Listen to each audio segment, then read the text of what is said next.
The Jaguars beat the Chiefs 31-28, and man, that one stings.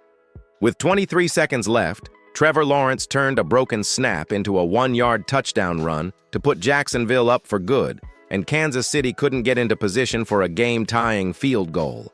That late play flipped the whole game on its head and left the Chiefs at 2-3 on the season. If you watched the end of that game, you felt it. A scramble, a sudden collapse of rhythm, and an instant where everything that could go wrong did. Earlier in the night, the Chiefs had built leads and answered punches. Mahomes and the offense had their moments, but the late drive sequence is the thing people will replay. This loss wasn't one single play alone. It was a string of small things that added up when it mattered most. Let's break down the flow because the details matter. From the opening kickoff, both teams came ready to trade shots. The Chiefs started strong. Patrick Mahomes was sharp early, hitting Travis Kelce on underneath routes and keeping drives alive with smart reads. The offense looked balanced at times, with Isaiah Pacheco pounding the rock and rookie Xavier Worthy flashing the speed that had us excited all offseason. But then came the first gut punch, a red zone stall that ended with a short field goal instead of 7. That missed opportunity quietly set the tone. The Jaguars answered back. Trevor Lawrence mixed quick passes with play action, and the Chiefs' defense struggled to fully adjust to their tempo. Still, Kansas City kept fighting, and Mahomes delivered a beautiful touchdown drive that reminded you why he's the best. He threaded throws and extended plays. He gave this team a chance all game.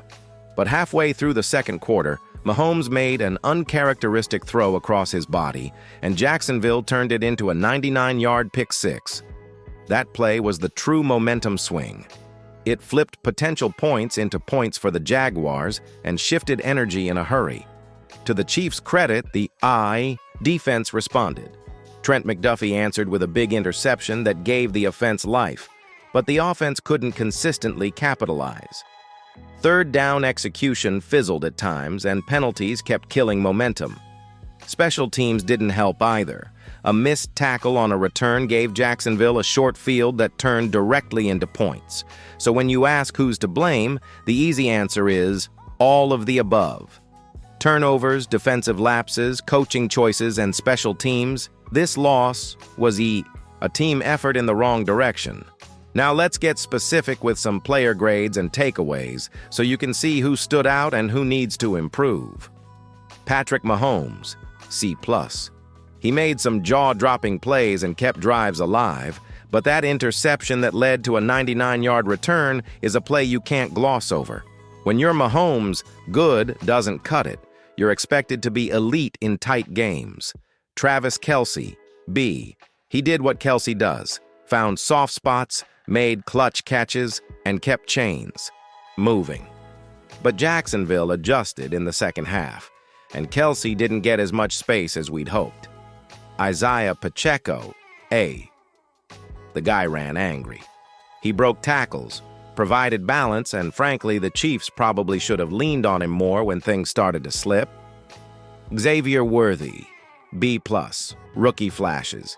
He created separation, stretched the field, and provided the kind of juice you want to see from a first-year speedster. A couple of route miscommunications, but that's expected. On defense, Nick Bolton, B. He read plays well and filled gaps, nearly forcing turnovers. Trent McDuffie, B+. One of the defensive bright spots. He made the interception that gave Kansas City life. George Karlaftis, C. He pressured when he could, but wasn't able to consistently seal the edge when Lawrence escaped. Special teams, C. Punting was fine, but coverage breakdowns and missed tackles created extra yards and ultimately points for the Jaguars. So where does coaching come in? Andy Reid and his staff dialed up a solid plan early. The offense came out balanced, mixing short passes and runs that kept Jacksonville guessing. But after the pick-six, Kansas City's rhythm slipped, and, crucially, their patience did too. When the run game was working, with Pacheco earning yards, the team drifted into pass-heavy sets instead of leaning on the grind. Sometimes simplicity wins. Reed's creativity is a weapon, but creativity has to be applied at the right time. Red zone play calling deserves scrutiny. There were too many slow-developing routes when space was tight. In those moments, you want speed and decisiveness, quick slants, power runs, or high-percentage plays that leave less to chance. Defensively, Steve Spagnuolo started with pressure packages that confused Lawrence, but Jacksonville adapted with screens and quick throws. Spags needed faster in-game adjustments to take those looks away. That late drive, where a broken snap turned into the decisive touchdown, also points to communication and situational preparedness that have to be tightened up. Here's what I'd change heading into the next week. 1. Lean on Pacheco more. He's earned more carries and helps control the clock. 2. Simplify the red zone playbook so Mahomes has quick, decisive reads instead of forced hero throws. 3. Emphasize tackling fundamentals in practice. Too many extra yards after contact cost the team. Those are small tweaks that could flip outcomes down the stretch. Now I want to hear from you. Quick prompts to drop in the comments. Was this a collapse or just bad luck? Drop one word, collapse or bad luck.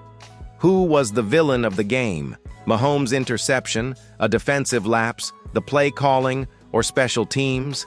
Tell me who your biggest winner and loser were. If you could change one thing about the Chiefs' approach this week, what would it be? Play calling, personnel rotations, discipline. And finally, do you still believe the Chiefs can make a serious run this season? Yes or no? Look, sitting at 2-3 is uncomfortable, but seasons aren't decided by one Sunday. The AFC is tight and Kansas City has time to regroup. Execution must improve. Fewer mental errors, better communication, fewer penalties. Trust the fundamentals. Pacheco's running with heart, the O-line has shown flashes, and Mahomes still gives this team a chance in every game. If the offense can move the chains consistently and give the defense a lead to protect, this team is still dangerous. Defensively, Spagnuolo has playmakers in McDuffie, Bolton, and Karlaftis. If they tighten coverage and keep pressure on opposing quarterbacks without overcommitting to risky blitzes, this unit can be better than tonight. And special teams must clean up tackling and lane discipline. Those areas are fixable in practice, and we should see a cleaner, sharper Chiefs team next week. Here's the bottom line: it hurts tonight, but you can't throw the whole season away after one heartbreaking loss. Kansas City has history of starting slow and finishing strong. With Mahomes, Reed, and the core of this roster, you cannot count this team out. The path back is straightforward. Clean up the small stuff, trust your strengths, and execute with urgency. If you're new here, hit subscribe and help us reach our goal of 5,000 subscribers. We're doing deep, honest breakdowns like this for Chiefs fans by Chiefs fans. Smash that like button if you want more of these post-game recaps, and hit the bell so you don't miss the next breakdown. I'll be watching your comments and featuring the top takes in the follow-up video.